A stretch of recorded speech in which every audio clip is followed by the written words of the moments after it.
Hello there again, RosterWatch Nation. It's your friendly neighborhood trash man, and today I'm going to be talking about more position battles to watch as NFL training camps begin to get underway.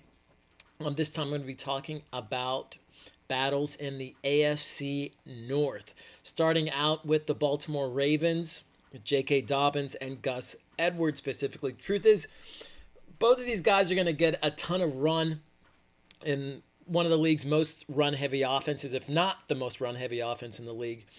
And with Mark Ingram out of the picture, there's a world in which they both eclipse 1,000 yards this season. Dobbins will probably start as the 1A to Edwards' 1B, but a sophomore slump is a real possibility, and we know that Edwards is nothing if not consistent. He posted between 723 and 711 yards in every season he's been in the NFL, in addition to averaging between 5 and 5.3 yards per carry in every one of those seasons. Edwards will also be considerably cheaper than Dobbins in drafts while offering a similar ceiling and a pretty high floor. So that'll be a good one to watch. Also on the Ravens, wide receiver battle, we have Rashod Bateman versus Sammy Watkins for, I guess, the number 2 receiver role behind Marquise Brown. The Ravens OC Greg Roman has stated the team will expand their passing offense this season. Thank goodness. So there's some hope of getting fantasy production out of a Ravens receiver that is not named Marquise Brown this year. Watkins is the vet who underwhelmed in KC last season. So that's a red flag for sure. But he had over 1,000 yards and 9 touchdowns in one of the seasons, the only mostly healthy one he had in Buffalo, and that was under Greg Roman. The rookie Bateman is a picture of efficiency, though, which is a necessity in the Ravens' run-heavy offense. He led the country in yards per route run in 2019, and he broke tackles on 36 of 147 career catches at Minnesota. He does all the little things well, despite being a mediocre athlete, and could end up catching more balls than any Ravens receiver this season if he lives up to his potential. On to the next one, the Cincinnati Bengals. T. Higgins versus JaMarr Chase for the number 1 receiving position. Who will be Joe Burrow's number 1? That's the question. Higgins staked his claim in 2020, shocking the fantasy world with 908 yards and 6 touchdowns as an unassuming rookie. And before Chase was added to the fold, Higgins was on his way to mid-round fantasy status as a wide receiver 2 with wide receiver 1 upside. Tyler Boyd led the team in targets in 2020. That is true, but he's only an asset in PPR formats at this point.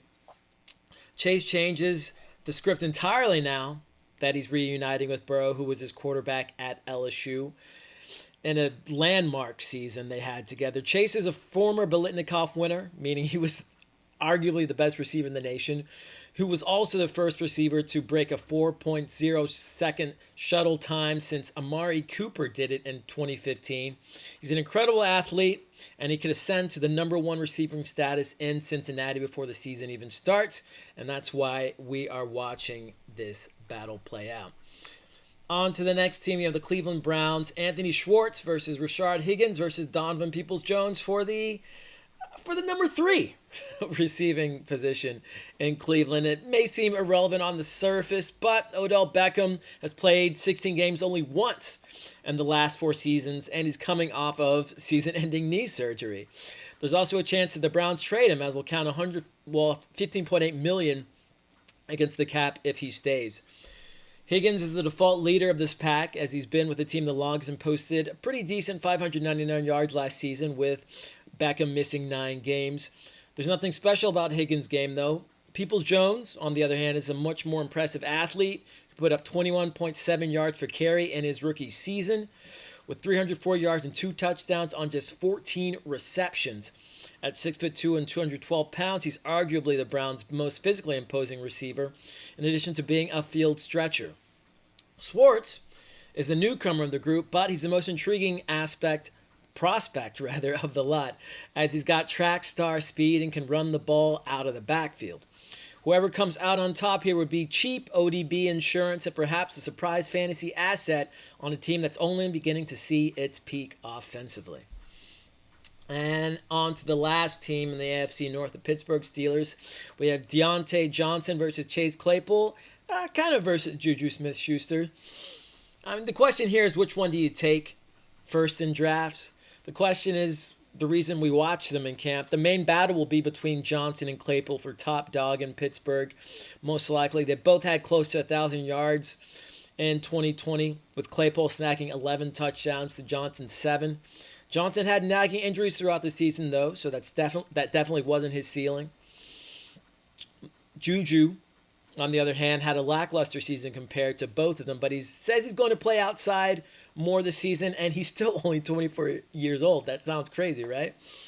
I lean Claypool here for his touchdown prowess, but let's keep an open mind for both Johnson and Juju, as anything could really happen in that Pittsburgh offense. It's high flying.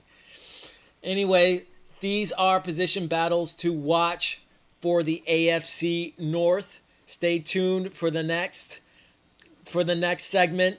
I'll be talking about probably the NFC North. Anyway, this has been the Trash Man on behalf of RosterWatch.com. If you like what you're hearing, if you like what you heard, give us a follow, leave us a comment. Join us at RosterWatch.com. Until next time, be ready.